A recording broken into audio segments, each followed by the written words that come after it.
Hello, and welcome back to the Tea and Soju C-Drama podcast, your safe spot for C-Drama chatter. I'm your host, Liliana, and it's time to sit back, grab your tea, and let's chat Asian dramas. In today's episode, we are dipping into K-Drama land because we are going to be reviewing When the Phone Rings. Just some housekeeping before you get into the podcast episode. If you like the podcast, please like, share, and subscribe on the platform you listen on. That really helps the podcast reach other listeners. For more content, check out Patreon, where you can find behind the scenes, first impressions, movie reviews, and more. Finally, if you would like to chat to me or find a community, check out Discord, Instagram, and other socials. The link is in the episode notes.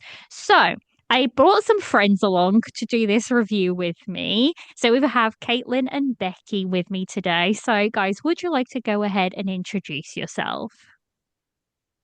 Sure. My name is Caitlin. I'm the podcaster and blogger of No Sleep for Dramas.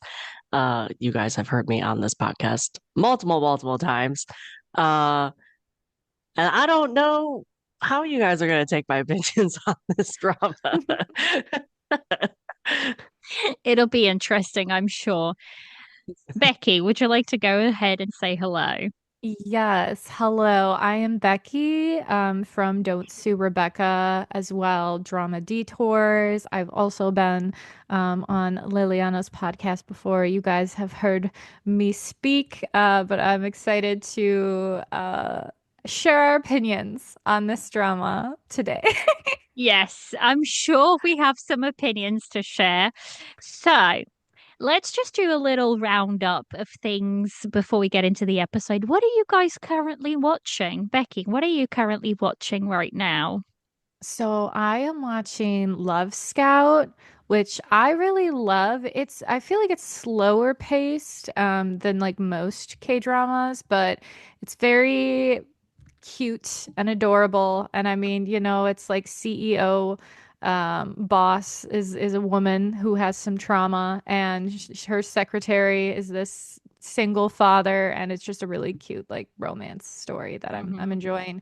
And then of course Study Group, which just came out, and that is just like hilarious and action packed, but also like, a little violent, a little serious, but I think they balance it really well.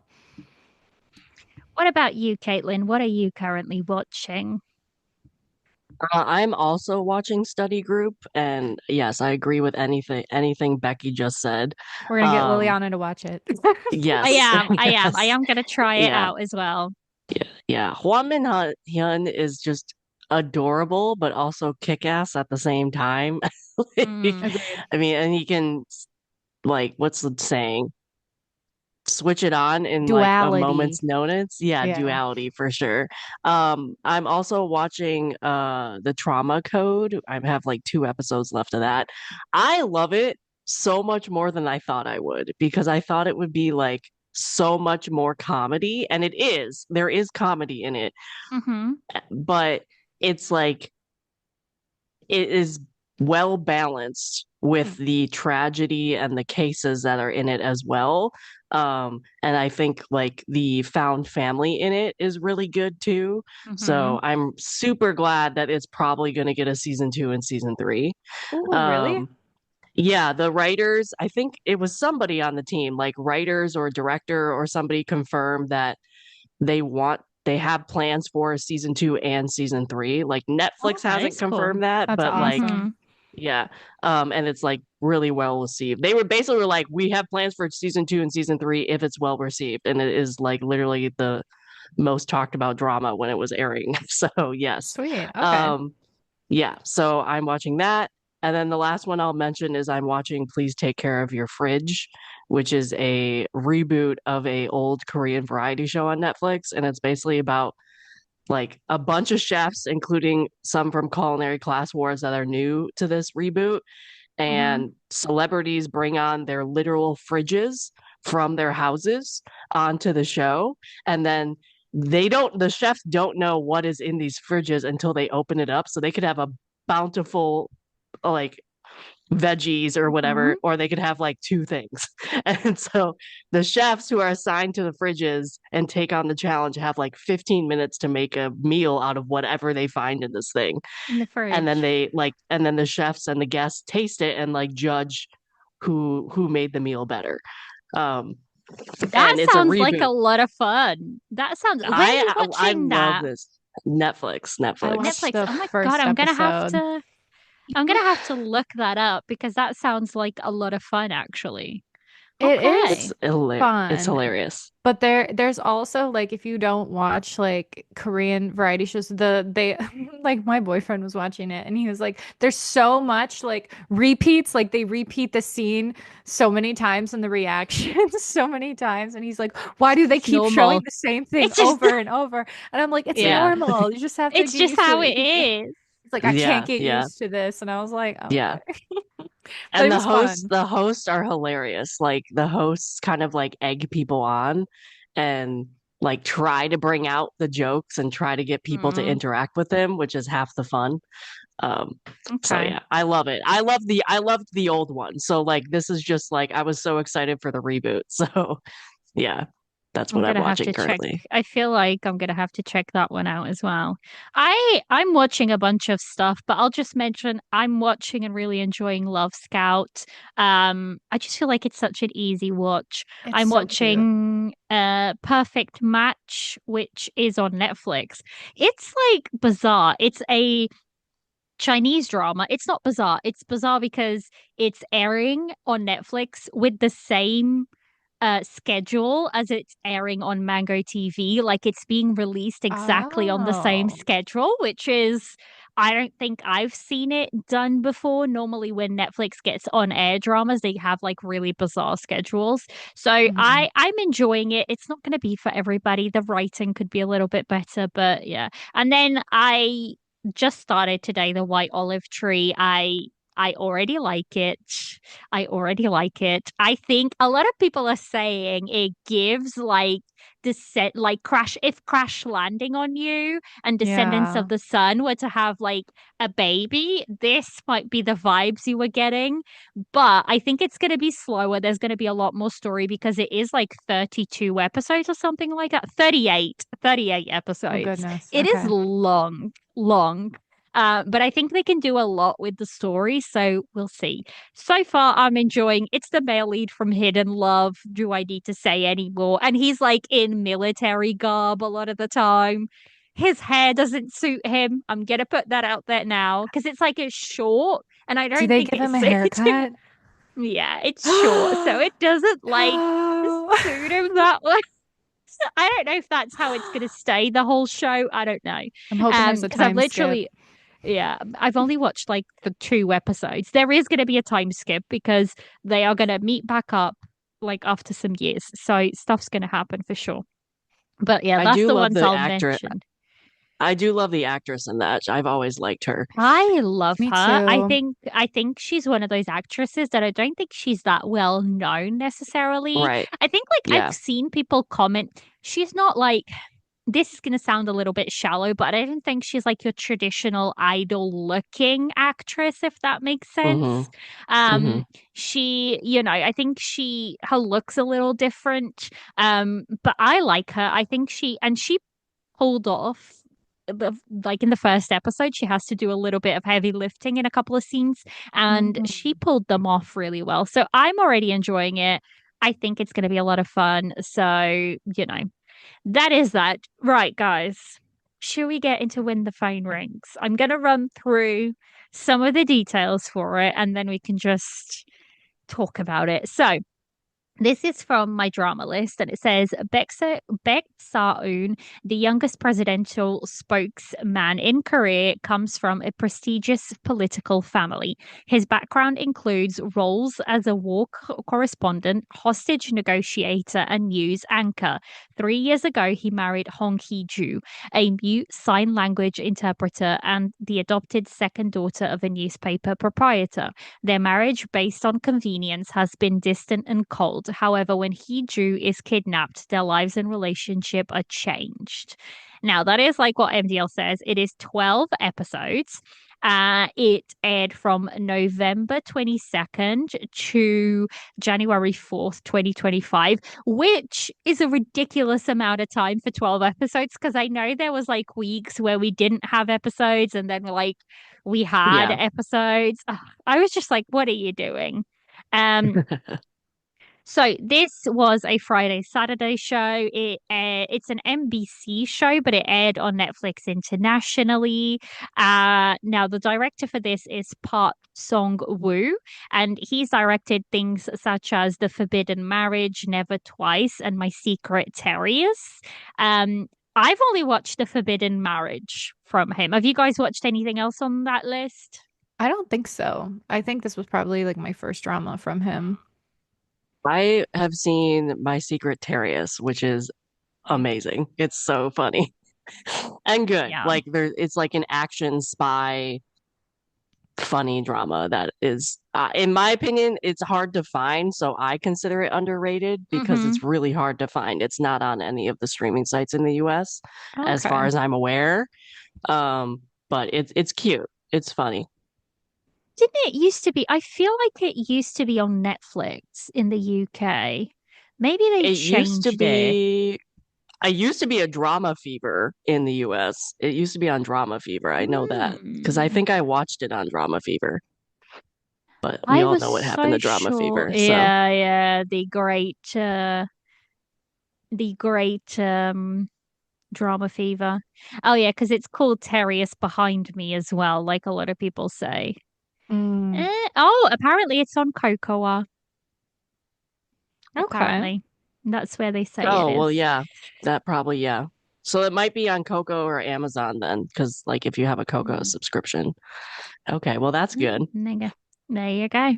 So, screenwriter is Kim Ji-won, and they've done Melancholia, Dr. John, Hyde, Jekyll and Me, and Chongon Damondong Alice. That is like a older drama. I have watched none of these. None of Same. these. Same. I've seen Hi Jekyll and Me because it's a classic, really old Mm, Korean mm. drama. I don't remember much of it though. So I don't really have an It's opinion on it, but it's a classic.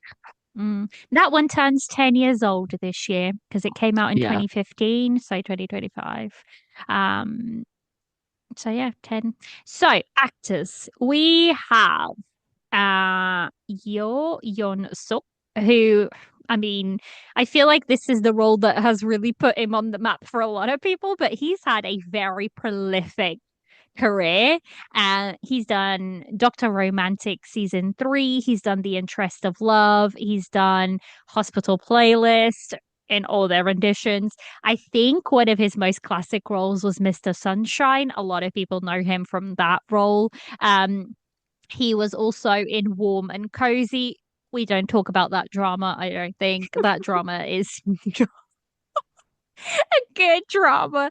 And he was also in Reply in 1994. So he's like a very prolific actor, I think. I think from what I gather, I haven't watched Mr. Sunshine, but from what I gather, one of his best roles was Mr. Sunshine. So yeah. Have you guys watched a lot of his stuff? No. Yeah. Yeah. I've seen a lot of his stuff. I'm a big fan of him in general, but it Mm, has to be like a specific thing. Like I tried Hospital Playlist. It was not for me, so I did not watch it. But bit Mr. long. Sunshine, definitely like an iconic role for him. Um, the Mrs. Cop, I mean, my first drama Hmm. with him was Mrs. Cop. So I've been watching him since Hmm. according to 2015. this list, Yeah, 2015. 2015. Um, and granted that he wasn't in the entire drama. It was like a Hmm. guest role basically. But yeah, Mr. Sunshine, Narco Saints, I've watched him in. He was hilarious in that. Like he was a very like it was hilarious because it was a role I'd never seen him do. He was an intense role. Hmm. He was kind of like a pseudo bad guy. He wasn't like the bad guy of the drama, but yeah. And he was like speaking English. It was very weird because I just was like, okay, you're speaking English and whatever. Um, Hmm. so it was a very interesting role for him. And then of course I watched him in this one. So Mm. I've I always think wanted to watch Doctor Romantic. I've never actually clicked play on it though, because medical dramas are not my thing usually. I've watched the first season of Dr. Romantic, and I really liked him in that because he plays across, oh my goodness, I'm gonna forget her name.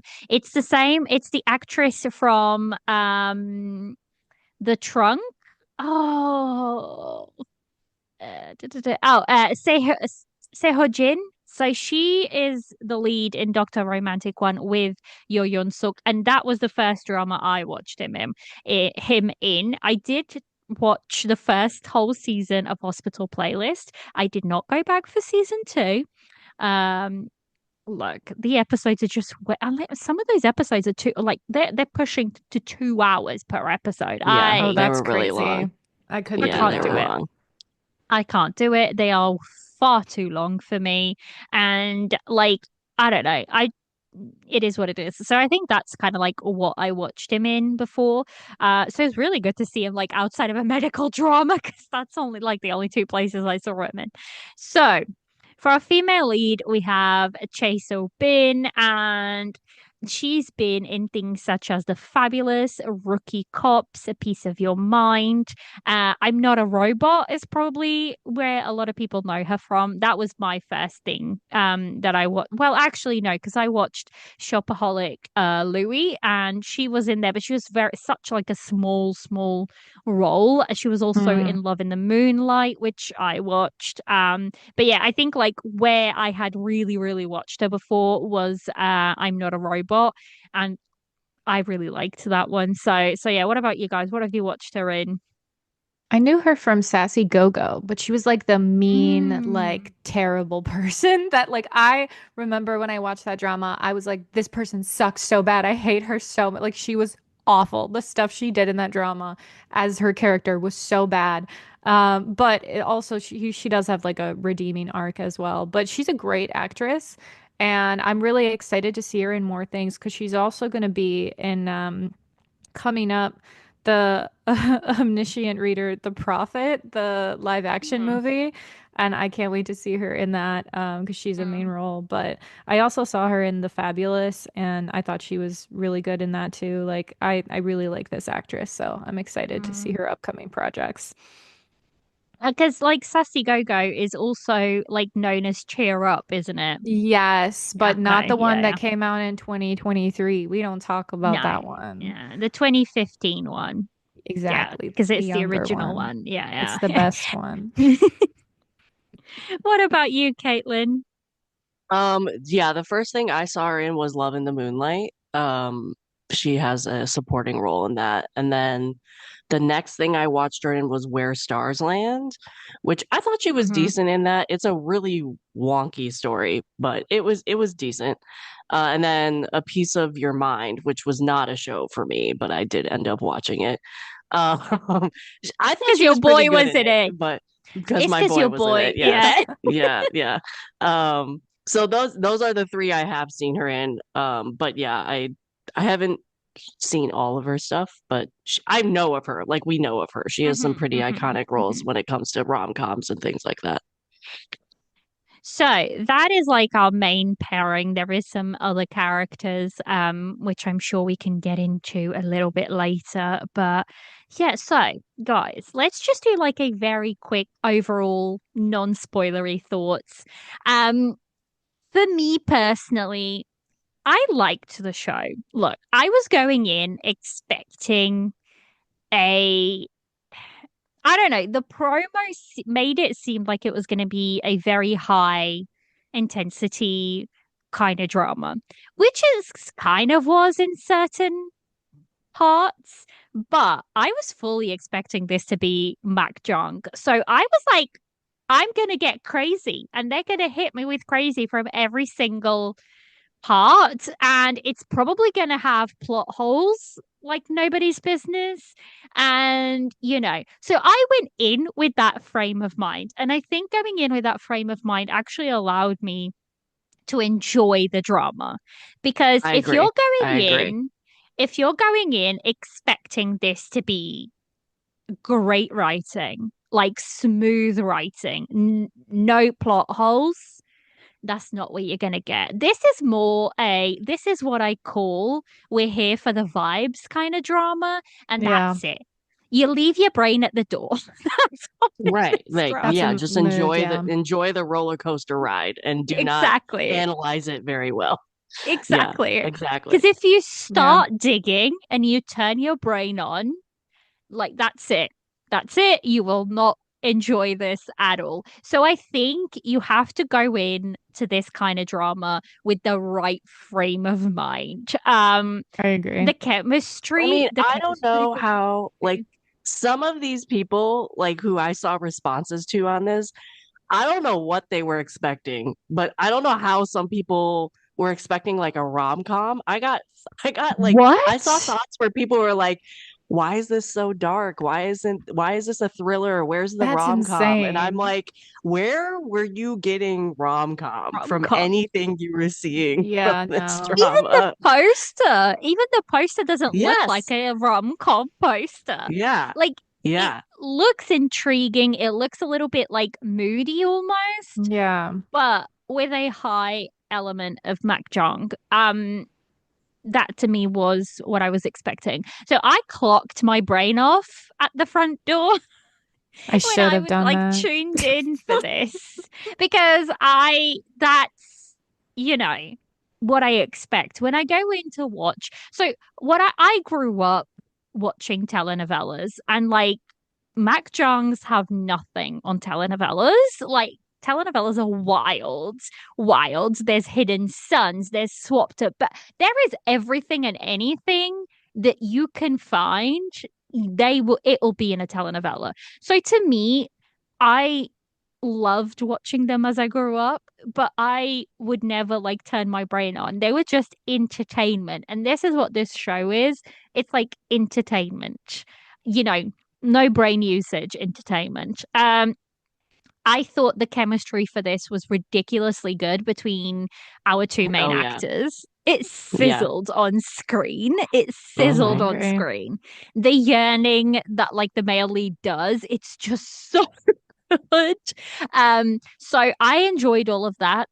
Now, the last two episodes, specifically episode I won't spoil, episode 11 and episode 12 wasn't necessary for me. I wish they would have just gone down the route of doing fan service, but even saying that, I've sat on this for a month now and I'm like, I'm still mad at it, but I'm not as mad as I was when it first aired. I'm still I mad. just, I look, to me, those episodes were used for one reason, and it was to put our male lead in that black getup. That was it.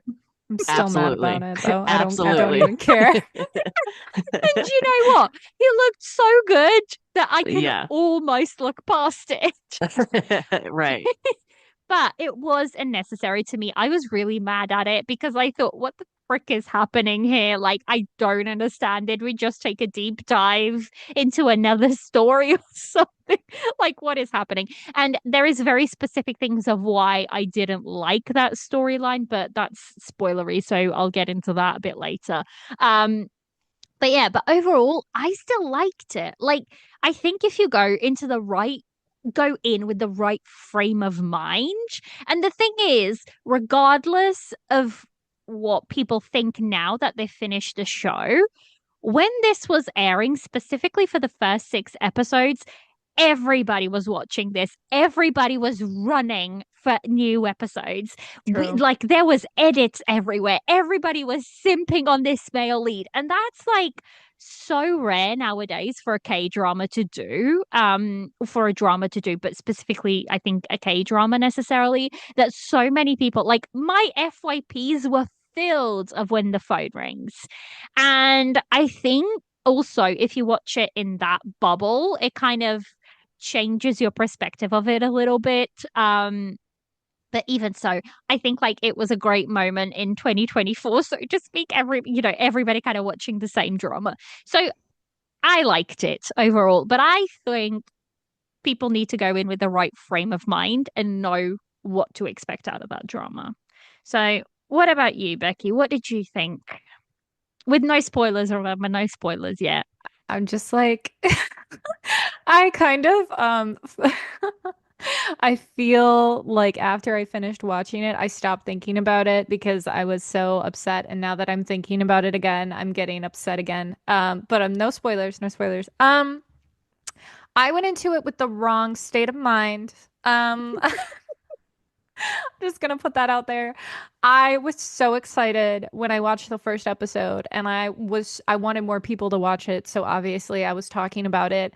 And I got a lot of feedback, on people watching it and what they thought of it. And I think that has kind of also changed my opinion and like all kinds of things because there's just so Mm, many different opinions coming at me.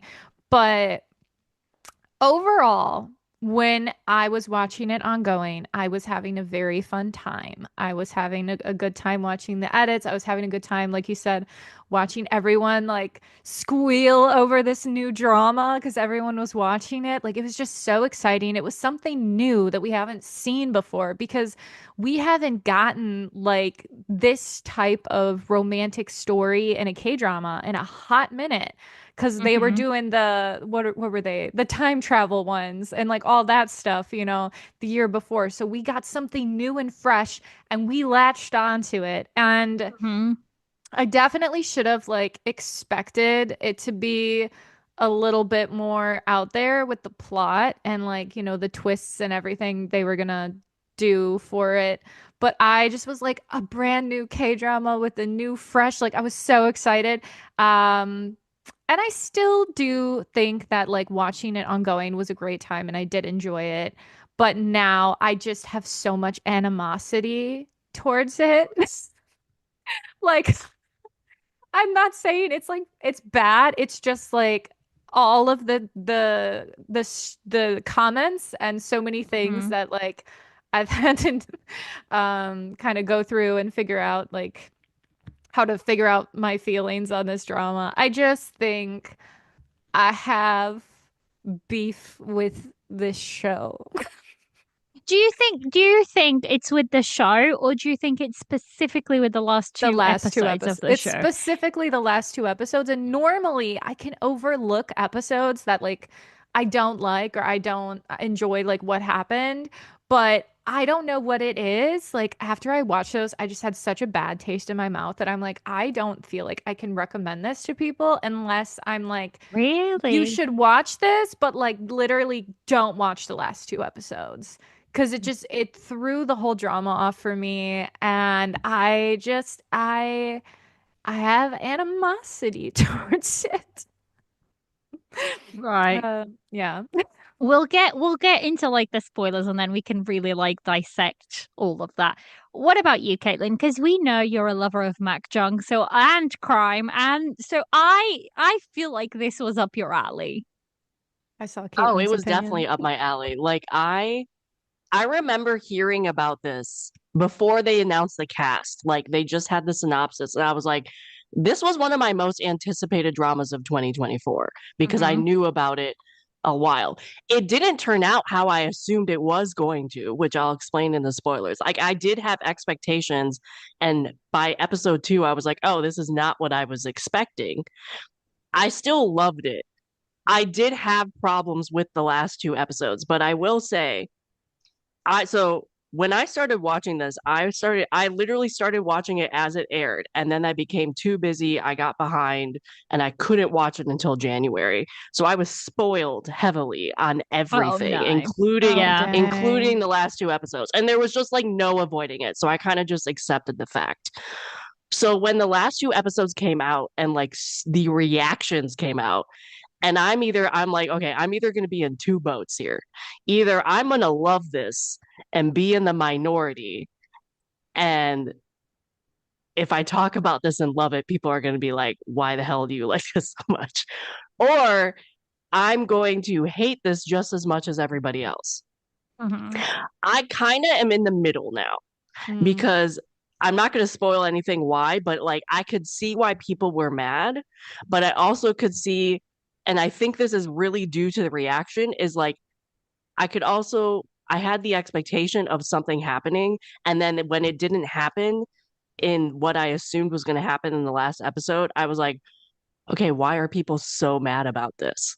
So Mm, I think my reaction is kind of like in the middle because I did see plot holes, major plot holes, but not really like with as you said, Liliana, with mock Johns, like you expect potholes.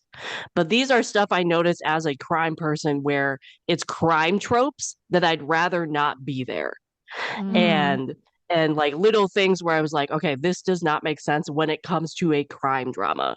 So that hmm not necessarily like a mock John drama, because there's definitely a ton of plot holes when it comes to the mock John part of this drama, but that's expected, you know? So I loved this drama, even with with the last two episodes where I still had qualms with it.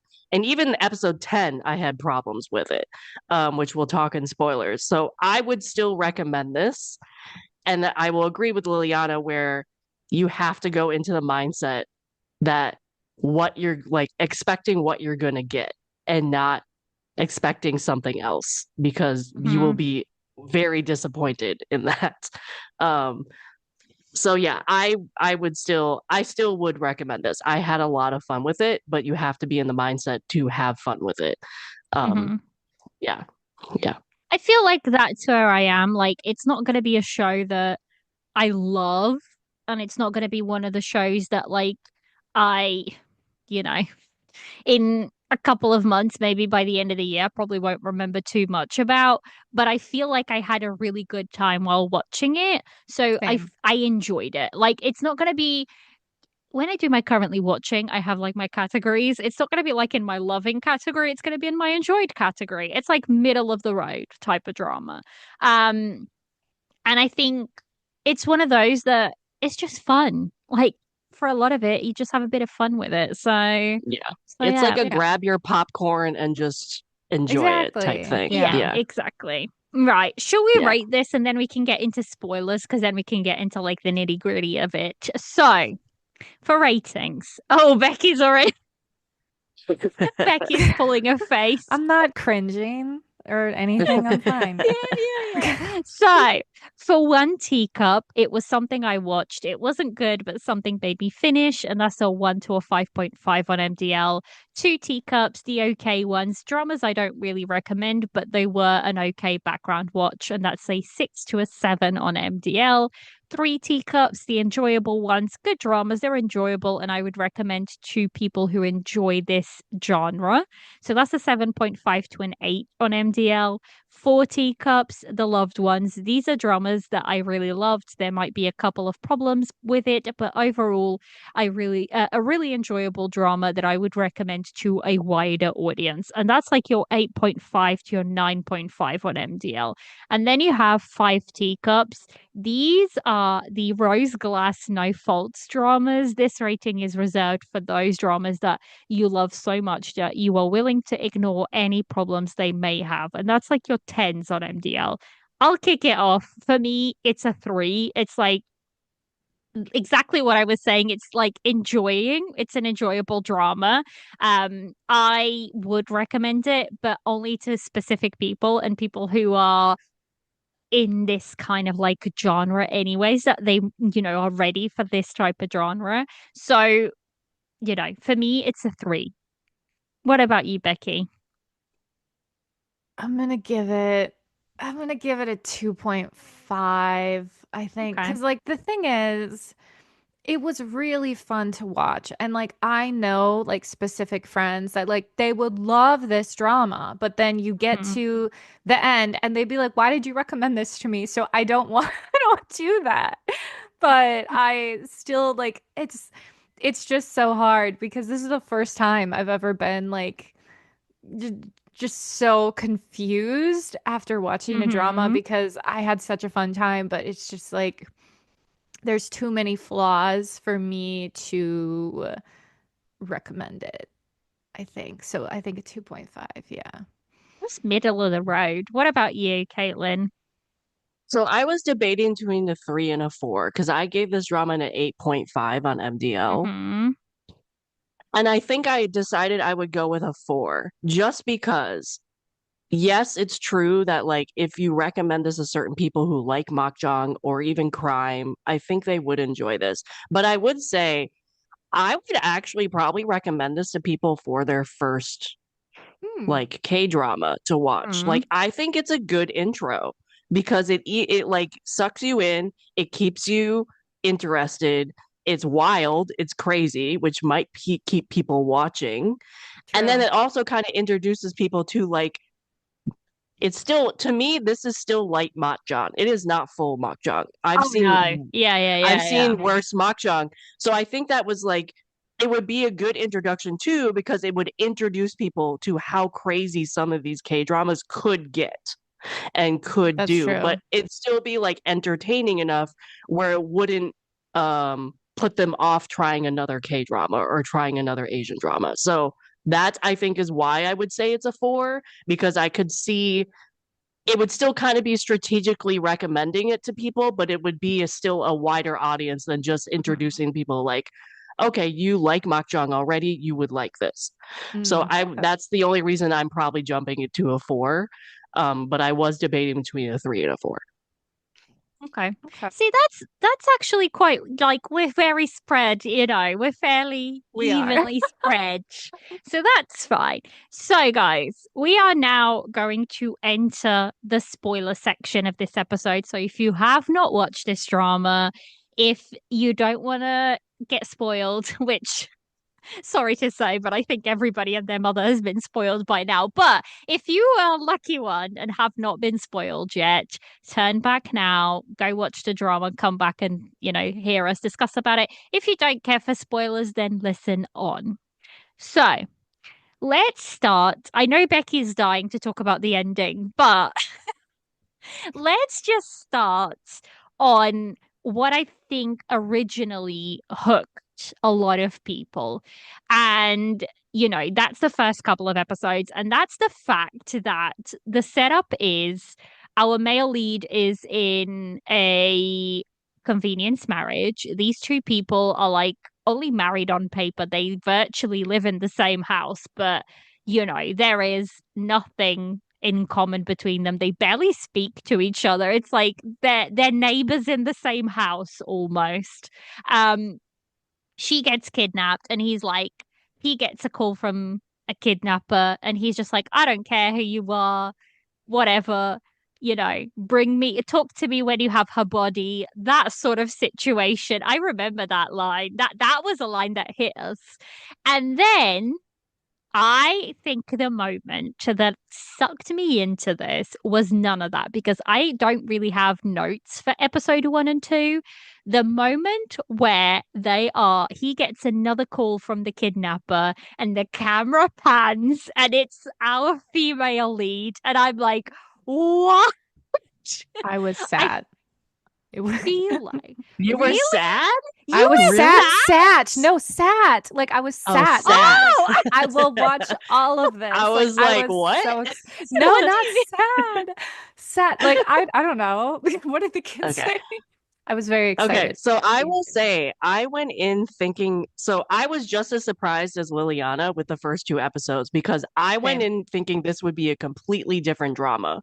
I Mhm. assumed that he would, episode 1 played out how I assumed it was going to go, but I didn't think she would get let go. I thought the entire drama would be her dealing with this dude Mhm. alone and like they Oh, would be having conversations over the phone and eventually like she would get a phone and maybe run away or whatever, but I assumed they would be separated for most of this drama and he would be okay. negotiating with her kidnapper the entire time, and then interesting. and it would be like the entire drama was through a phone. So I Mhm. was surprised when after episode 1 they basically got back together, like they were in the same vicinity again. So that's what my expectation was and why I had to kind of switch my viewpoint of this because I went Mm-hmm. in I mean usually I go in with this. I was not expecting, like I knew with the setup, right?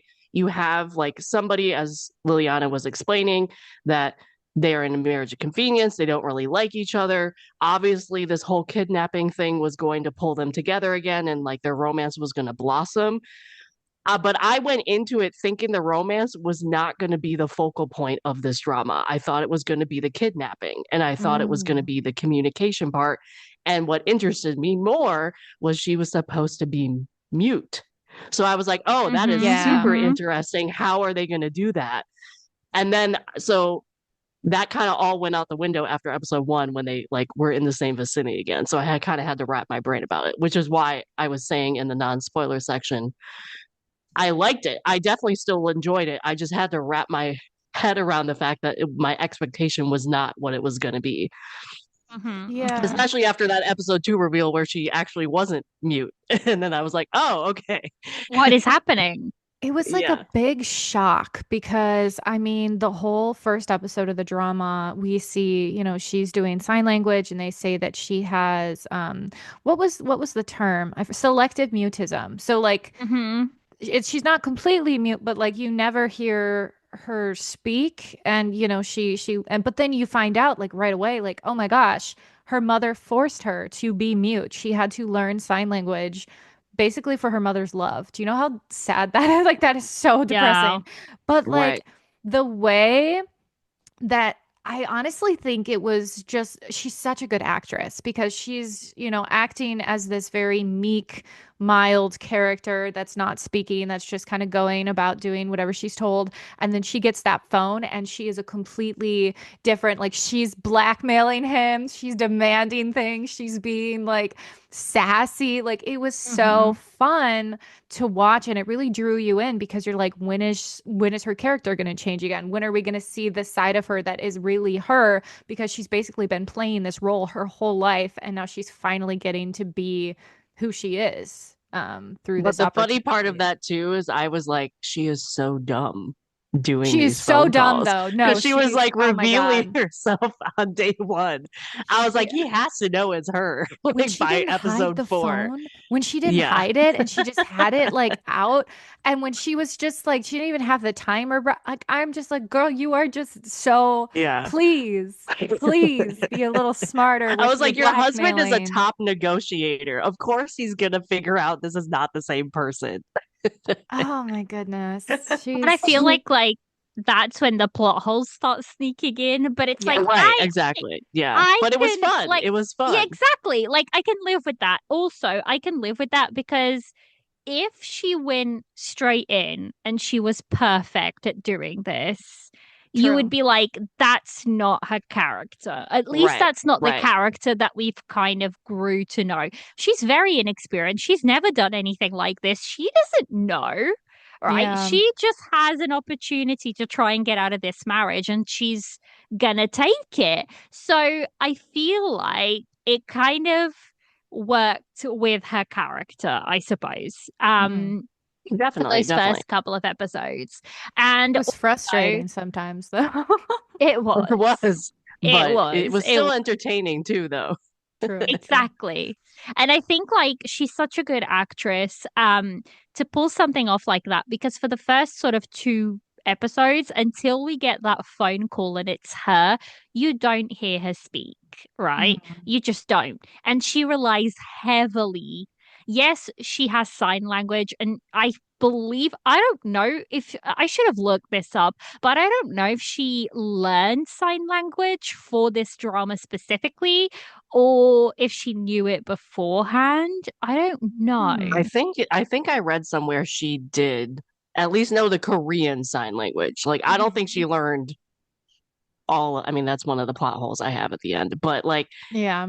I think she did learn Korean sign language at Sign least language. enough Yeah. Hmm. to do the drama.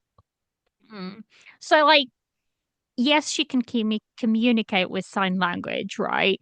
But technically, sign language is her second language, right? Yeah. Korean is her first language because she does speak. So Korean is her first language and sign language is her second language. Now, as somebody who is bilingual, I will tell you something. I can express myself in Portuguese much better than I can in English. There is just something about speaking in your first language. So in those first two episodes, it's like she must be screaming in her head what she Yeah. wants to say, and all she can do is like type it out. to people. And it's not the same thing because when you're in certain situations, and you see this when she gets kidnapped, because he says, "Oh, just bring me her dead body." And she's quiet, quiet, quiet. And we see it in a flashback. And then boom, that trigger goes and she just speaks and she's like, "You blah blah blah, blah," and she like goes off the rails, right? To express herself. Because I feel like the way we say things is like such an intrinsic part of who we are as people, like the way you express yourself. And I actually really enjoyed this aspect of it that, Mhm. she did it beautifully. The fact that she has to rely for the first two episodes, she has to rely very heavily on her body movements, her eyes, her like little shrugs, because she's technically not supposed to speak. So I really liked that aspect, and I definitely praise, Chae Bin for this. And even if the story itself has plot holes, I think it would be redundant to say, oh, to not mention how good I felt like the acting was for his character as well, but even more so for her. Because she's very subtle, but she has to portray a lot. And I really liked that aspect of it. Um, but yeah, I feel like that was the hooking part for Yeah. everybody because I feel like that's when everybody was like, oh my God, not only does she speak, but she is trying to manipulate him. So I thought that was going to be the story for the whole drama, that she Mhm. was going to like manipulate him. And then, yes, they were probably going to get together to find the real kidnapper because that was still a thing. That was always going to come back around. He was still out there. Um, so yeah, I think that was like one of the first things that I really, really, really enjoyed. And then the fact that in episode 3, we very quickly find out that our male lead was the one that arranged that marriage. So you get the impression that he wants nothing to do with her. He doesn't care, absolutely nothing. This is as arranged as it gets. Like, there's no communication. And then we see a flashback and you see, oh my goodness, he actually does care for her. There is something there. What did you Mhm. guys think about that? That part. Right. I loved that part because it was like I think when you first go into it, like you're like, oh my gosh, she's blackmailing him and he's so cold to her. So like definitely understand that. But then you see his side and you're like, wait a minute, hold on. He wants to be with her, excuse me. And then you start to see all the little actions and the little details that he's doing where he like truly does care. And you're like, well, she should stop blackmailing him so they can just be happy together. But there's definitely a lot more to it than that. But I really did love that. That was another thing that hooked me. There were two things, and that was, the fact that, she's blackmailing him and can speak, but then also the fact that he like secretly has been pining over her like all these years. But like why? Why was he so rude then? But I get it because it's like the cold male lead, and then, Mm-hmm. you have to have him get warmed up throughout the See, show. I felt like, and he does explain this in one of the scenes. It's the Mhm. fact that if he were to warm up to her and she were to reciprocate, he's always said he doesn't feel like he deserves her. And that's like a big thing of Yeah. this story. So I feel like he was cold so that she would stay away, so that Mhm. they wouldn't get close. I think he forcibly put that there. Well, then also he said when he was talking to the ambassador, he said his wife was his weakness. And I think that's also a Mhm. part is like Yeah. he is aware that what he does as a job and what his past jobs have Mhm. been is like it's a dangerous thing. And when you find out that he actually does care for her and has for a really long time, it makes sense in terms of like keeping her at a arm's length to Yeah. make sure that So like she doesn't get hurt. no one in the public know who she is, that maybe his enemies won't know who she is and that will keep her safe and like so you have a better, more well-rounded understanding on why he was the way he Mhm. was at the beginning of Yeah. this drama. Yeah. Do you guys think in your opinions, that his progression path from being a cold male lead to someone who cares about her was well done? Like to you guys, like was Absolutely. it I think Yes. believable? so. Because to me it was. Yes. It Like was to good me it Yes. character was. development. Yeah. Yeah. Like Yeah, to me, definitely. that's one of the worst things I said. We'll get into the ending later, but that was one of my biggest gripes. It was the fact, and I think I commented this on You one of did. Becky's You did. videos, and I I remember. said episode 11 and episode 12 was the assassination of all of the character development they had done for our male lead Yeah. throughout the first 10 episodes. And that to me was the saddest part of those two episodes. But we will get there. We will get to talk about that. I have to talk about this one little thing. It's really not that big of a thing in the grand scheme of things, but it's three. Episode three. I'm just looking it up. No, episode four. Episode four, when her dad was kidnapped, right? And then she goes to find him. Da, da, da. The police is driving her back. Do you guys remember Yeah, this I scene? do. That was a good one too. See, there are so many like good individual scenes that it's like it has really good scenes and really good acting, and I remember that one. You tell us about it. So the reason why I'm talking about this scene is because I feel like this scene is such a typical book trope that she's my wife trope, like the she's mine trope. And I'm a sucker for that in books.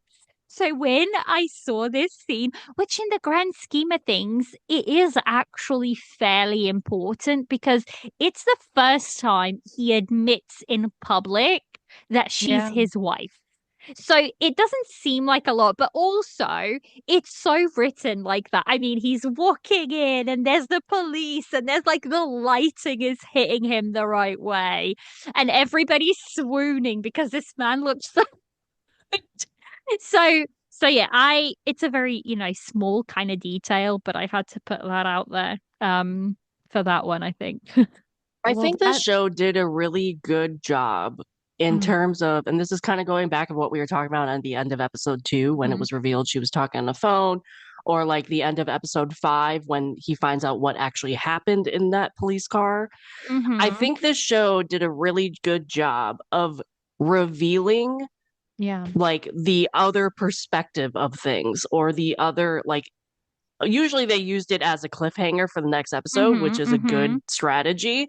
But I think you did have two characters who, while they were together, they were, as Liliana was saying, like in a convenient marriage. They didn't talk to each other, they didn't interact. So I love that you were constantly, at least in the beginning of the drama, getting perspectives of the same incident Mm-hmm. from both of them and then seeing and revealing more. And I think that the drama did a very good job on revealing information Yeah. as we went along from both of those perspectives. And then the audience learned more about them and their Mm-hmm. background or what happened in a certain scene and things like that.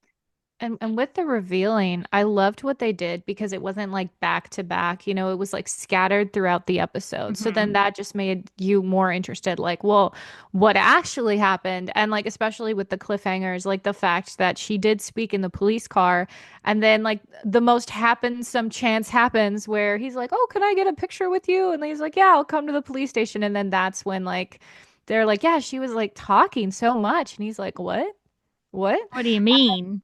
Oh Yeah. my gosh, that scene because like the Mm-hmm. thing is you would think that he'd be like upset and angry, but he seems to be like happy Relieved. and Yeah. relieved that like they can and like that scene was pretty powerful too because you're like, what is he gonna do? Like, because now he Mm-hmm. knows she's been lying to him, not just for like their marriage, but the whole childhood that he's known Mm-hmm. her.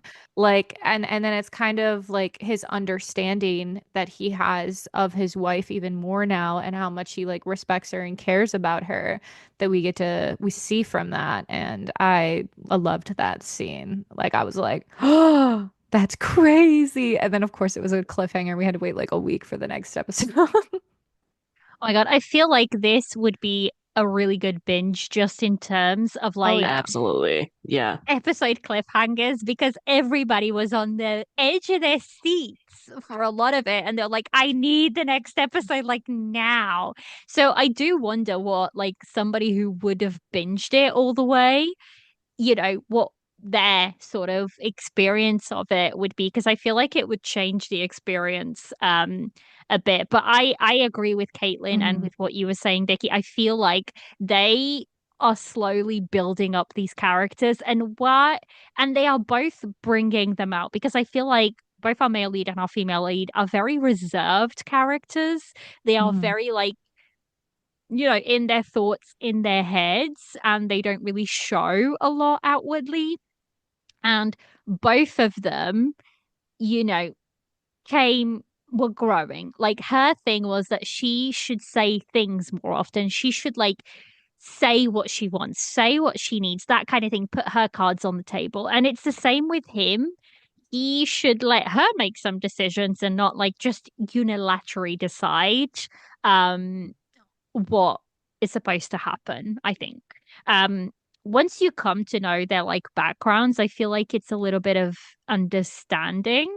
Um, it's understandable where the characters are coming from, I feel like, and why they are the way they are at that point of time.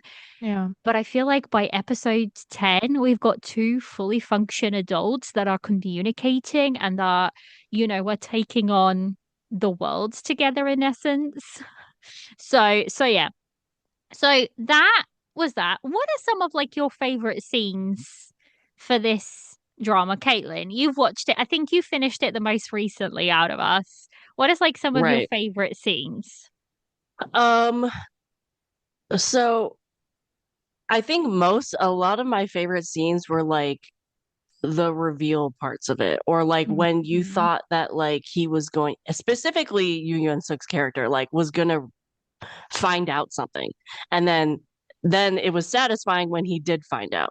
So like, for example, one of my favorite scenes was, as I said, when he watched the video of her in the back of the police car because he now Mhm. knows that. And then you're like, okay, what is he going to do?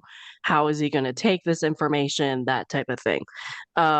Or like when he punches the wall in episode 2 because you're like, Mhm. oh, he actually cares for her and like Mhm. is getting angry and whatever. Or when he like stands up to her mother when her mother like comes out of the bathroom after berating her daughter, Mhm. um and he kind of slickly or stands up to her father, like those types of things of his character specifically outwardly showing how much he cares for her Hmm. and how much he either has done in the past without her knowing or and has taken drastic measures to protect her and then is now doing that in the present day due to her being kidnapped multiple times. Um, Hmm. and then like with her, I also like the fact that like when you get them together and they're actually like a couple and they're actually trying to learn more about each other and like Hmm. learn how to be a couple together and not try to hide anything. I liked um the growth I saw when it came to their relationship. Specifically, one I was thinking about is like when he actually decides to learn sign language and is Hmm. actively learning Yes. sign language with Loved her. that. Um, and so I liked seeing like the changes with their characters as they agreed to actually explore their marriage and explore their relationship. Of course,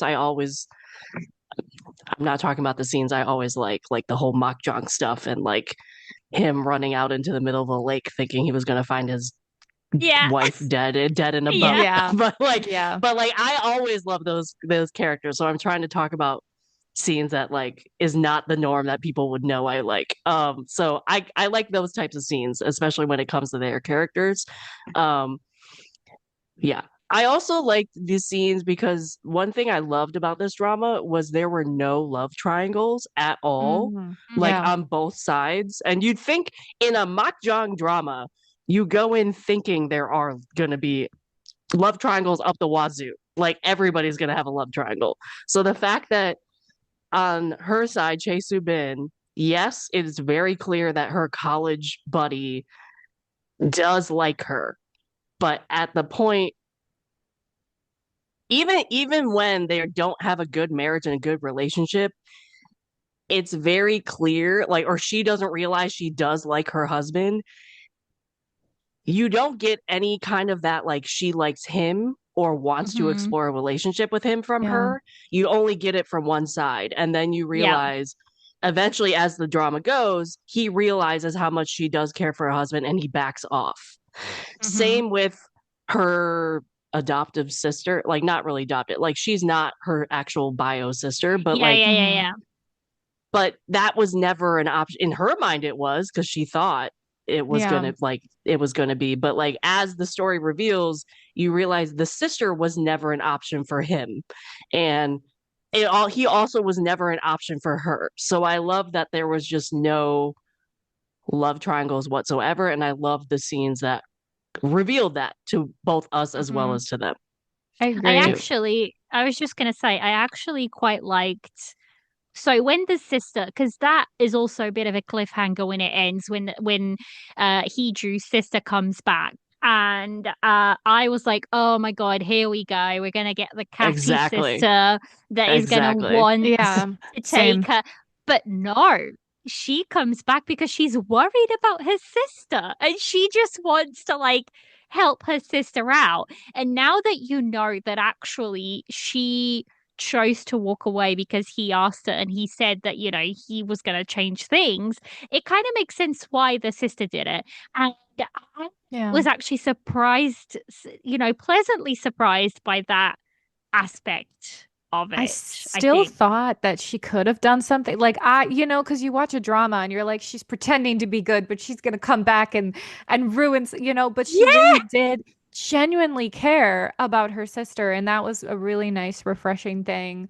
I also just like I think what this drama did really well were just like I said, the little details, the little moments, like what Caitlin was saying, like when he kind of overheard the mom trash talking the daughter, but then he took her shawl and like went up to the rooftop to bring it to her. Cause like it's just all the tiny little acts of endearment that he does, and then it like almost builds up to the romantic relationship as he continues to do them. And like I think the character development was so awesome to watch. Like because it wasn't just like one, it was, both of the characters They grew developed together. throughout the show and grew to this like beautiful relationship that we saw at the end. So yeah. I feel like his love language is very much acts of service. Hmm. He is an acts of service kind of person. And she's more like, I think that's also her love language a little bit, but him even more so. Yeah. I feel like he's definitely a, acts of service person. And for me, so we can sort of almost separate this drama a little bit. Episodes 1 to 7, it's them. It's their relationship. It's her being 406. It's her, it's them growing together. And actually, one of my favorite quotes from this drama was episode 7. And it's her quote. And she says, I was going to use this phone to escape you, but this phone was the only thing that connected you and me. And the reason Oh, why that I feel like that line is so important, it's because they communicated through those phone calls. They actually Right. Hmm. communicated yeah. and they learned who they were. Even if in the beginning he didn't know he was talking to his wife, surely after he found out, he was like, you could have gone down the route of him being so incredibly mad at her, him being, all of these things, but he wasn't. He was hurt, I suppose, that she felt the need to do this. But overall, I feel like he was relieved that it was her. And then he started to flirt with her. And That we was saw so that funny. switch. And that was a lot Right. of fun. That was a Yeah, it lot of was. fun because it shook up the dynamic between the two of them again. So I Hmm. really enjoyed it. I feel like couple progression was one of the best couple progressions that I've seen, even if it was butchered. But between for those Absolutely. episodes, it Yeah, I was agree. really, really, really good. So Absolutely. And I think let's that's why people kept watching this, is because that hmm was like, hmm that Yeah. was the highlight of the drama. They were okay with like all the crap that happened and all the crime and all how dark this drama got because of those progression of what we saw with their relationship. Mm. Yeah. So I feel like I was saying the first sort of 7 episodes, it's them. And the story is starting to gear up in the background, right? We're starting Mhm. to see this orphanage. And did you guys see it coming that he was not the biological son? Because I kind of did. I kind of like saw that part of Absolutely. I it think they coming. Yeah. I teased mean, it in the beginning mm, with like her being like, my son eats fish when he like didn't. And then yes. he was like, oh, okay. So it's like, why is she saying my son? Isn't he her son? Like that was kind of the first like clue. Mhm. Um, but the way they did it was weird. I was a little weird. Like, can I just Makjang. like the Yeah, Makjang. fact that his grandfather is actually his father? Like, I mean, so many people were Makjunk. confused by Very that. Yes, Makjunk. absolutely And I was Makjang. like, what do you mean? But and then of course his reaction to finding out that his grandfather, who's actually his father, did something bad that affected his like don't even get me started on that because I'll actually go into a full tangent. But I That was just a plot hole for me. there are so many That was plot But that no, was holes one of go the the things. last ahead, two touch on it. episodes. Like touch on it. Like I we can talk about do you guys want to just touch on some of the characters and then we can like touch on all the plot holes and everything that we sort of Sure. didn't yeah, we can do like as that. much and we can Let's end talk on that. about the bad guy, the the Kidnapper. kidnapper guy. So I Yeah. loved the bad guy. I thought he was very well acted, for one. I thought the Yes. guy did a Yes. very good acting job. I hmm loved that he, from episode one, you knew he was the bad guy. Like there was Yeah. hmm no like trying to figure the kidnapper out, like No, nothing he like was that. bad. And he pulled it off very well. hmm Um, I did have some problems with like his whole backstory. mm Because again, it was like a crime trope. Um, but overall, I did like him and I did like his story in general. It was the problems I had with it was the additional bad people that they gave to us Agreed. at the end, like the last episodes, like 10, 11, and 12, which we can talk about when we get to that. But hmm um, the other thing, the one problem I did have with him, which I think this was a plot hole, was um, I think I don't remember what episode. It was early on. It was like between episode like 3 to 7, 3 to 8, something like that. They were basically saying when it started to reveal that like Yeon Suk's character's mom has a connection with this bad guy, and we didn't hmm know at the time what it was. And someone said something along the lines of like the bad guy was born being evil and he has traits of a killer. Like that was a thing. Which okay, that's a crime trope, whatever. But then I think a major plot hole that stood out to me was when it was revealed what the grandfather did at the lake to the bad guy. They explicitly said the grandfather trying to drown the guy made him like what he was, like made him this crazy, made him mm this bad. And I found that really contradictory because Yeah. they had just said 4 episodes prior that he was born this way. Like, hmm and I was like, that was a major plot hole that I couldn't get over because, like, why was he trying to kill the kid if he wasn't born that way? Like that was Yeah. one that Yeah. really stood out to me. That was really um something I could not overlook because it was hmm mostly a crime thing. It was not necessarily a makjang thing. It wasn't. I was just like that does not make sense in terms Yeah. of the motive of the grandfather killing him was because he was supposedly born evil. Well, I thought the grandfather killed him because they like asked him to. It was basically like, you do this favor for me, I'll do a favor for you. And then that was why they were like going to marry one of their daughters to that family. But I don't know. Like I said, I kind of checked out with some of the family drama, especially when it was revealed with the grandfather, because I was like, what is going on? I don't watch So these types of dramas. the grandfather killed him for multiple reasons. One, it was to get him out of the family name. Yeah, He Mhm. did yeah. not want that guy around because he was born with these evil tendencies. He knew that. Mhm. Yeah, and then he wanted his He son. also, yeah, he also Yeah. discovered he had a son. Like that was another Hmm. motive is like, oh, I have this other bloodline. I don't need this guy anymore. Like that was the Yeah, main motive is like that's true. he found out he had another option. He was only keeping the guy around, the kid around, because that was he was all about bloodline, Yeah, it all was about all his Yeah. only legacy, option. that type Yeah, of and that was thing. the family's Um, dark secret. exactly. I So see. that was his motive about that. Um, so yeah, I just found that whole when that second part was said of like him drowning gave him like a brain injury and that's why he was evil. I was like, "Oh, God, no, like No. that's what Yeah, they were like like they that forgot his memory and then it came back and he became even more yeah, evil. Like, no. right, I right. feel like I feel like with him, it was a really big missed opportunity to explore the versus nurture type of situation. Are Yeah. people born evil or are people made evil? Or is it a combination of both?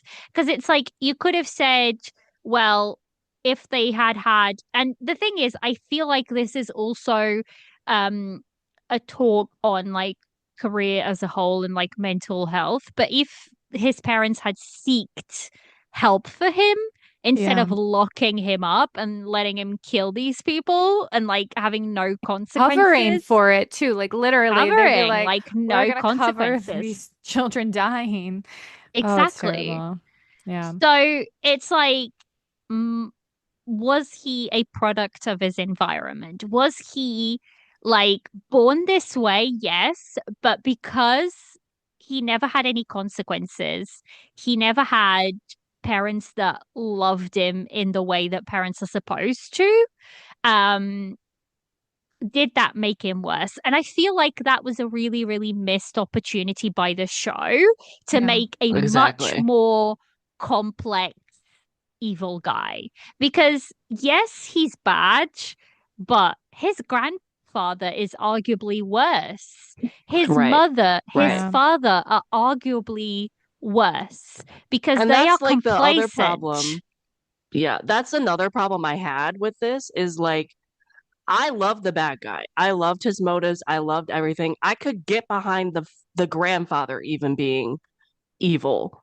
Hmm. When they added his mother also being a villain though, I was like, really? Like it's Mm. again, it's kind of like it's a trope of like it's a common makjang trope when you go full makjang that none of the adults, I'm talking like parents, like rich parents, anything in society, like Penthouse, for example, you go full mukjang, all of those rich characters, all of those adults, all of those parents are all evil and they're the Yeah. worst characters ever. So Hmm. I was like, okay, well, we have Union Six father who clearly is evil. The grandfather, okay, he's evil. We have even Heeju's mom is bad. Potentially her like adoptive father could be bad, but he was not as bad. Then you Mm. add on Union Six mother. And I'm like, okay, now all the adults are bad. I did not like the fact that they made her even the bad guy because I was like, you need at least one good adult in that. So that Parent. was also Yeah. Yeah. something I did But not particularly like. I think with her character is just that her actions were so guided by guilt towards her son Yeah. because she felt so bad, but she was still trying to cover him up. She was still like, you know, trying to let him get away with all of this stuff. And that was never like the man needed therapy. He Therapy. Have we ever She heard of just it? needed to be a Therapy. mom, but like what she was Exactly. doing was just like allowing him to do all these terrible things and like hearing about it and then still trying to cover for him. And like, I mean, it was a lot, especially when she kidnapped Hiju.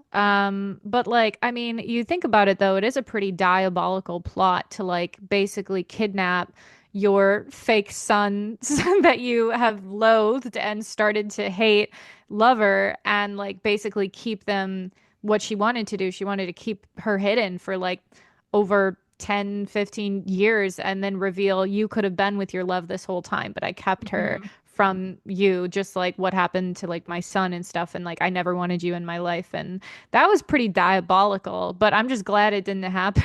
Like, obviously, the whole plot It would was be it was changed. also misplaced. I feel like it Yeah, was it was very misplaced strange though because how they did it. do you know what it is in that aspect? I can kind of understand why they did it that way because she wanted his grandfather, who is his real father, and she knows that's who he is, to Yeah. pay for it. But he's no longer there for that to happen. So our male lead is a constant reminder of the fact that her son is not there. Her son is somewhere else. But Hmm. also, he is the only one left that she can take out her revenge on because his He's father is gone. So I can he's kind done of see where nothing it's though. coming from. He It's I just hasn't, thought but in that part I thought that part was very not explained. I had no, to I agree. rewatch that like 3 times to figure that out. I think you're correct, Liliana, is like it does make sense once you figure that out. It just But I wasn't thought done that well. was like Yeah. not explained very well, or at least in a way that people could get it after not having to rewatch it 3 times. And I think that is a good motive. I think that's an interesting motive Mhm. if you explain it well. And yeah, that was also like one of my things I didn't particularly like about the last 3 episodes is like Yeah. once you get her motive, it's cool, it's fine, but it's just so muddled by everything Mm. that's going on and everything that's being revealed. It did not make sense the first time I watched it.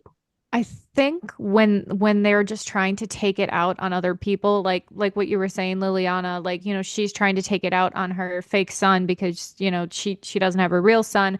But then like he is like he feels so bad for something that wasn't even his action just because of bloodline. He decides to just like abandon all of like the character development that we saw throughout like every episode just because he feels bad and wants to get like that pissed me off so much. Like as soon as he found out the big reveal that like his grandfather like did something to hurt Hiju's family, the fact that instead of communicating and like because he loves her and she knows he loves her and like he just ran away because he's like, no, I'm so terrible and my bloodline hurt you, so I hurt you directly, even though I didn't even know that that was my father to begin with. It just made me want to punch the screen, if I'm being honest. It's I have understandable. aggression. Yeah, it's understand. But I was reading, and I think this is why it helped me kind of digest it a bit better, right? I Hmm. was reading Sarah from K-drama this, like her final review on it. And one of the things she mentioned is for Westerners, it's like even in the West, if you're the son of a murderer, or if you're the son or daughter of somebody who's committed a really big crime, right? Yes, you don't, you know, technically you shouldn't be judged for your people's, your father's actions, your mother's actions, whatever.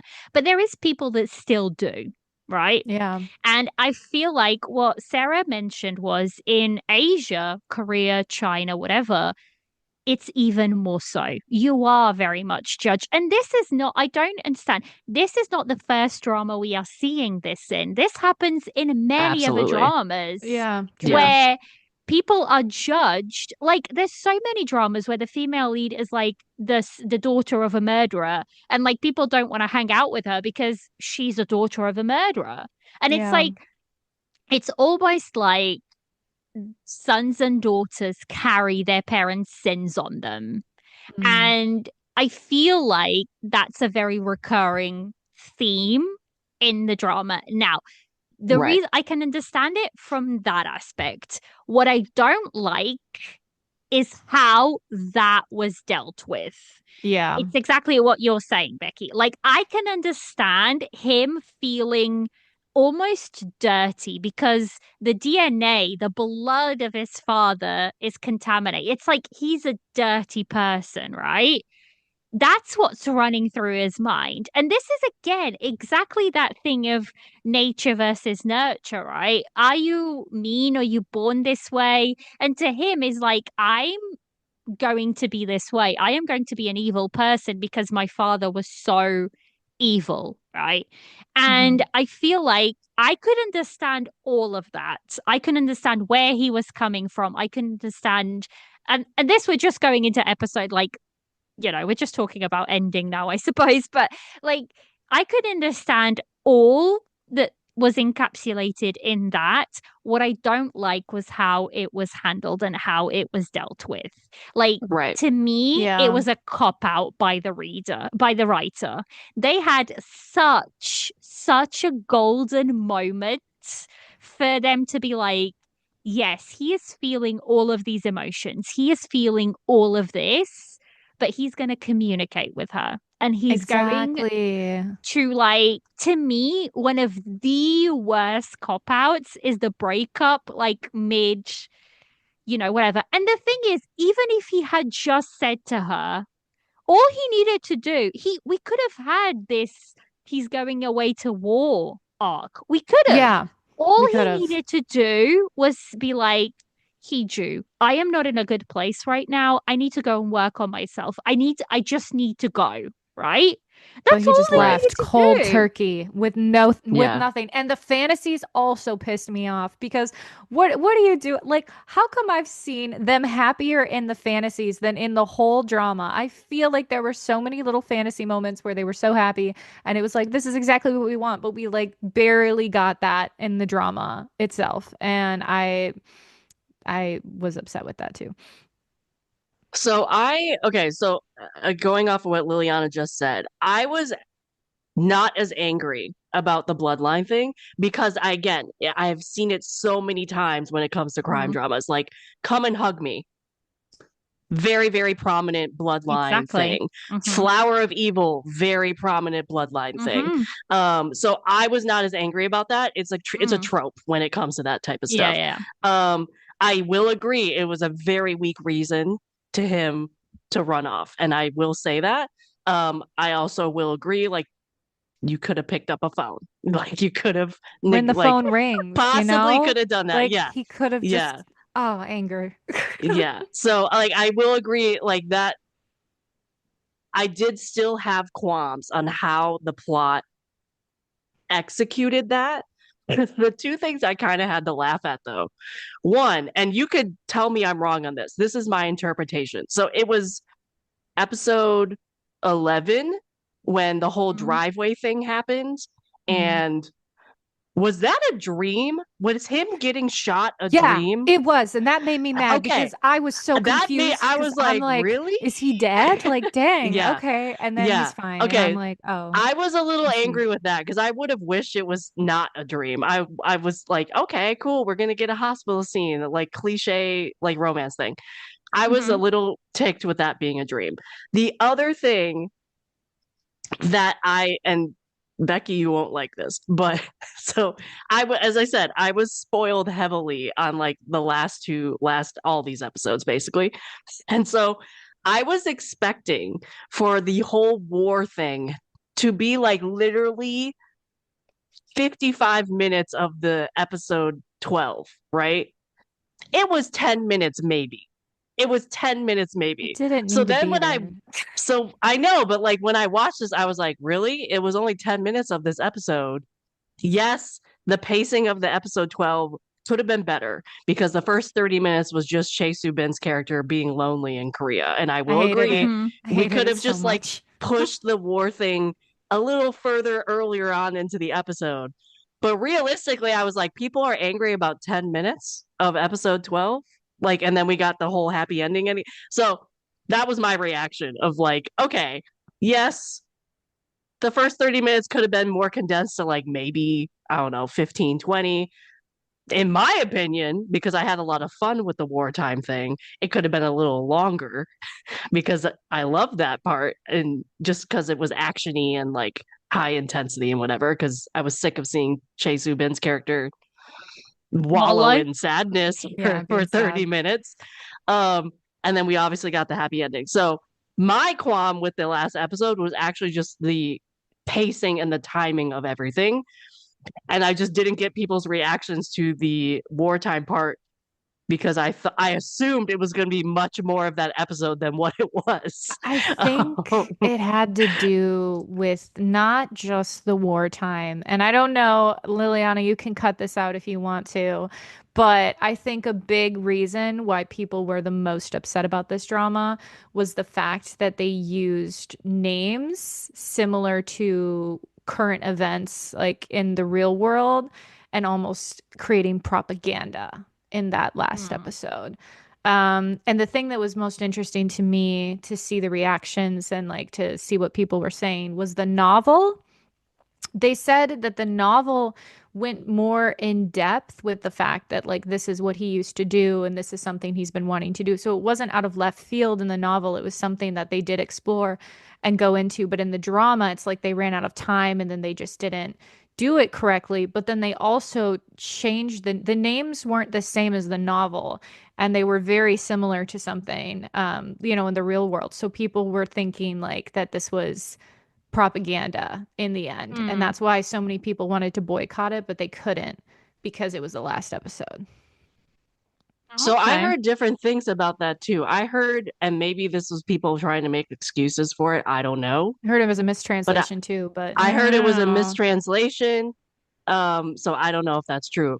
But I think the other reason why I didn't have as much as a problem with the war thing is like, yes, I will agree they probably could have gone in more detail about that, but they did mention in the first episode he was a negotiator. Like that was his job before he became. So I was like, okay, him going to Argonne makes sense. Like yeah. So I don't think I yeah. had as much of a problem with the wartime part as a lot of other people did. Um, because in my mind it was like, ooh, action reunion. I love the fact, like, fun fact about it, they did film this in Jeju and they actually had the bed scene in the middle of a restaurant. That's And insane. like the guy that Oh. they apparently what I read is they like asked the restaurant owner to film this scene, but he didn't know what scene they were filming. So That's he like insane. walked into them being in bed, like filming the scene in the middle of his dining room, apparently. So that was a fun little fact that I found out other the other the other day. But yeah. So So, yeah, for me personally, like I was saying, the ending, you just needed to shift a couple of things about, and the ending Yeah. would have been fine for me. You could give me that war zone scene. That's fine. That's fine. But you need to shift a couple of things. First of all, communicate. Just tell her, I need some alone time. And he could very quickly just explain, look, I need to go find myself in a place where Yeah. nobody knows who I am. So I'm going to go and do the job that I was most happiest at. Because it is discussed earlier on in the drama that one of the places he felt the happiest at was when he was a correspondent. It was when he like lived with no fear and all of this. So they already set that up, right? So hmm give me that and just him, very quick conversation of him saying, look, this is what happened. I need some space. I need to go. And then guess what? Bring the phone back. Bring the phone conversations back while he's away and make that 30 minutes. And then just make her be like, I am done with this. Or you could even bring about the fact he's had an accident, right? Had an Yeah. accident and she has no news about him, possibly dead, and she needs to go find him. Boom. Warzone scene. You could have the exact right, same thing, Exactly. No, right, exactly. right. They just did it so Yeah. poorly. It just right? wasn't done well. right? Like, give me that drama. And I bet you, I don't know, I'm going to speak maybe out of 10, but I bet you if that was like chain of events where he spoke to her, he's like, I need to go away for a little bit. I need to work on myself and I'm going to go do what made me happy. And then they talk on the phone and we get these conversations of them on the phone. And then, like, something happens to him and she needs to go and chase him, right? It's the exact like you get the same scenes, but you don't get a wallowy mate female lead for about 30 minutes. And I bet a lot of people would be happier with that sort of Yeah. ending. Right. And you still could Yeah. fill the same amount of time, right? You can fill the same amount of time that you did with this type of ending. But I bet would that like to me personally, I feel like that would have worked better as an ending. No, I agree. I feel like they were trying to do like a crash landing type moment with like, when she was alone and you were seeing and she was trying to find him, but it went on too long. And like I said, the fantasies were just kind of like some of them you're just like, wait, was that real? Like they're not together. Oh, it's a dream. Okay, great. And like I do want to just say, so her college friend, right? Like the college guy Mhm. that likes her. I thought they would at least get like a small romance line with him and the other reporter. It just felt like there was a lot of like missed potential with his character. Like he just kind of was there and then they have like these romantic, like these kind of moments, but like they didn't do a ton with the side characters that I feel like they could have done a lot more with as well. What do Mm. you think? I I mean, I was okay with that because I think the main characters were the story. That's true. Yeah. I don't really see, I think people would not have been happy with that because the entire reason people were watching this drama was the main couple. yeah. And That's so true. I I just don't love a think good side character romance, and they were doing it. They just right, but teased us with the, and then yeah, they but I stopped. don't think that was the point of the story. I don't I think that would have guess been, I think that would have detracted from the story and people would not have liked that because they had such good, the main leads had such good they did chemistry have good and was chemistry. really They good. I did. don't think that would have worked very well. Okay. Mm. What about other characters? Is there like any characters you kind of want to touch on? We've already touched on her sister, and I feel like I really appreciated the fact that she came back and was like worried about, her Yeah. sister not getting the man or anything. So I appreciated that. What about, is there any other characters you sort of want to touch on? I will say the other problem I had with the ending too was so you have all these horrible parents. And so like his adoptive parents like get arrested, whatever, whatever. Hmm. Um, I thought they forgave her parents way too easily, Yeah. especially the Yeah. mother, Her mother. Yeah. especially the Yeah. mother. I didn't like that. Um, No, I agree. because it's like the that was another thing was like it was kind of a plot hole because the entire drama, especially the mother, Yeon Suk's character, and even at one point Heju was kind of like protecting he like Yu Yun Suk's character was protecting Heju, kind of making this wall. We had that whole like sort of argument in the hallway after the bathroom scene, and then Heju stood up to her and was like, "You are a horrible person. This is why I've been like this. Like, how can you be like this?" And then obviously when they thought that she was gone, the mother broke down on the bed and was actually a mother for the first time, which again Yeah. is kind of a trope thing. But I thought they forgave at least the mother way too easily at the Mm. end. Way Yeah. too easily. And I don't know if that was a book thing. I don't know if that was just like a writing thing. I don't know. But I would have been like, you're never talking to my wife ever again. Like, especially finding out what she did to her as a child. Like, it's just crazy, absolutely nuts. Um, I loved the office people, like both her office people, but Oh also his Yes, yeah. office and They his were people. office they were people. I, the Yeah. most supportive, amazing. I also Hmm. loved them. I love yeah, them as well. I I also felt like, I did see his assistant being the bad guy. I saw that coming mile away, It yeah. had a to have been mile someone away. close. So I was Yeah, trying to, yeah. absolutely. Yeah. I Yeah. felt like the the office people were kind of like their real family in a sense, Exactly, like because they their were always found there for family. them. Yeah, Yeah, yeah. So I felt yeah. like that worked really well. Even when they Right. were annoyed with them, they showed up and they were just like, "We're here for Exactly. you," and it We was so just want to be cute. Right. here. I Yeah. loved them. Yeah. 10 out of 10 office That people. whole trip I, that they did in the country was great. yes, Yes. I Yeah. did really like that until she gets You know, she chucked Thrown off falls a off that off. cliff. mountain. She falls off a Yeah. It lot was of like she would have cliffs. been dead. I It's a think she mukjang. Is Yeah, she? fell yeah, yeah. off of The thing how is, many like, cliffs? I How feel many like a lot clips of did she fall? people, I feel Yeah. like a lot of people had a lot of problems with that because technically she should have been dead 10 times over Yeah. by the end of this Oh yeah. show. And Mukjang she people. isn't, Yeah. but it's Mac Junk. Like, Mukjang people. Yeah. I can Wait, overlook it because it's Mac Junk. can I rant Exactly. about one more thing and then I'm Go done? for it. Sure. Go for Sure. Okay. it. So there's a scene, right, at the house where she gets released. She's running. Of course, she's gonna fall off another cliff. Why not throw it in there? And then she hears a gunshot and she wakes up and she's like, oh, I have to keep going. I have to find, she gets up, right? Finds her boy. Nice reunion, good stuff. They get in the car, and the cop's like, I'll be following you. Don't worry. I'll be following you. I'm going to escort you out of here. It's a bad situation.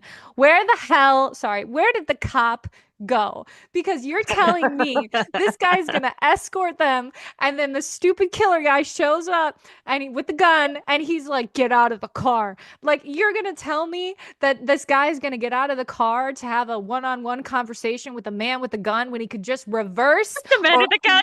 or or wait Or for the drive cop to forward. come or Or run just the run guy him over. over. Like, I was so upset because I'm like, where the hell is this cop? Why is he not escorting them? But also, like, why would you get out of the car? Like, put it in reverse. Like, what are you? Oh, I got so angry. I think I had to slam my laptop down and then I had to come back and I'm like, okay, let's see what happens. Oh, great. He I leaves. that's the other confusing part too, is like at what point was Ugh, that in a dream? Like when did that become the dream? she Right? just keeps Because dreaming that about was him in different scenarios and it's, oh, right, but like yes, but like that was one thing that I was like, okay, but what part of that was the dream? Was the entire thing a dream where, yes, she did get out of the house, meet her husband, and they had a happy ending and they went away? I think just Or the was shooting like, part was the dream. okay, Everything else yeah, because I was happened. just like, I was so confused when they revealed that part to be a dream because I was like, well, how much of that was the dream?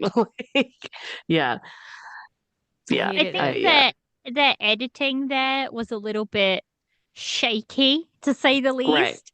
And it yeah, made it much more confusing than it needed to be. Because, like, Yeah, I don't know why, but there is certain ways for people to show that it's a dream by, like, color grading it differently. And then, like, exactly. people know straight away that it's a dream. I have a real problem when something like that happens when, um, people just don't change up their dream scenarios or whatever, and it make it very difficult for people to realize where they're at. Yeah. Right. I Right. just have problems with things being revealed it's dreams because it's happened so many times where It's you such get a to the cop last out, isn't episode it? It's and like frustrating. It's a cop everything you out. just watched, yeah, cop out, yeah. I do love though the another scene that I loved, which was great, was when she was in the hospital well, first off, him running to find her after falling off that cliff and Hmm. like Oh, yeah. absolutely knowing he's talking to the wife but pretending she's still Yes, the that killer scene. dude That was Yeah. and so like intense. It was so yeah, good. So It intense. was, so Edge of good. my seat. I was like, oh Yeah, my God. And he's just like, just let her like light the flare and all of this. And right. I'm like, oh, Yeah. But then the other part I loved was the hospital scene where she actually does get a call from the killer and she thinks like he's in the hospital and she's yeah. Oh, like gosh. having to funny. race to the door to lock it. Hmm. Um yeah, that's another thing of like Yeon Suk like tearing this door off the hinges to Hmm. get into the door. That was a great scene as well. Yeah. That was a really good scene. That was a really good scene. And the thing is, I feel like this drama has a lot of good scenes between our main couple. They know how to put our main couple. But Exactly. again, I just Yeah. think you need to leave your brain at the door because it's gonna do nothing for Absolutely. you in this Yeah. drama. Absolutely. Yeah. Yeah. There Um, was a lot. don't look at the plot holes because there's far too many for you to Right. like, you Yeah. know, there is, admittedly, this is a poorly written show. Like, admittedly. But, and only like, but it's poorly written for everything else, but not for our main couple. And that's why it kind Yeah. of Right. works, Right. And right? also the OSTs did work for Oh, the they Oh were yeah. show. so Oh yeah. They It's were good. so so good. good. Yeah. They matched the mood of like every Yeah. scene too. And Hmm. There's so a it was reason just why really that good. first OST was on the Billboard charts because it was playing everywhere. Everywhere. Yeah. Yeah. So I feel like we've talked about a lot. I just want to talk about like the very last 10 minutes because to me, I felt like that was a nice ending to the drama as a whole. Like I agree. them hosting dinner at their house. We didn't even see them get married. We just see the picture. But I didn't even mind that.